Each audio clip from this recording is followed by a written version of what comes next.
అందరికీ నమస్తే. నేను మీ భారతీయుడు కోట శ్యామ్ కుమార్. ఈరోజు నేను కరీంనగర్ మున్సిపల్ ఆఫీస్కి రావడం జరిగింది ఒక ప్రభుత్వానికి సూటి ప్రశ్న అడగడానికి.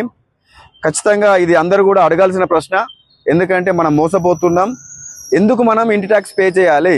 ఇంటికి నల్ల నీళ్ళు ఇస్తున్నారు కాబట్టి నల్లకు బిల్లు కట్టడం అనేది కామన్, అది ఖచ్చితంగా కట్టాల్సిందే. అదేవిధంగా కరెంట్ ఇస్తున్నారు కాబట్టి కరెంటుకు బిల్లు కట్టాల్సిందే. అదే విధంగా చెత్త ఏమైనా ఉంటే చెత్తకు బిల్లు కడుతున్నాము, చెత్త ట్యాక్స్ కడుతున్నాము, అది ఓకే.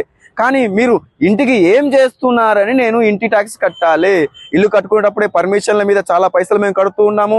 అదేవిధంగా జాగా కొనుక్కున్నప్పుడు కూడా రిజిస్ట్రేషన్స్ కానీ చాలా పైసలు కడుతున్నాము. అదేవిధంగా ఫస్ట్ ఫ్లోర్, సెకండ్ ఫ్లోర్, ఎన్ని ఫ్లోర్లు వేస్తే అన్ని ఫ్లోర్కి తగ్గట్టుగా మేము అన్ని పర్మిషన్స్ కోసం పైసలు కడుతూ వస్తున్నాం గవర్నమెంట్కు. అయినప్పటికీ కూడా మీరు ఏం చేస్తున్నారని సంవత్సరం ఒకసారి మేము ఇంటి ట్యాక్స్ పే చేయాలి.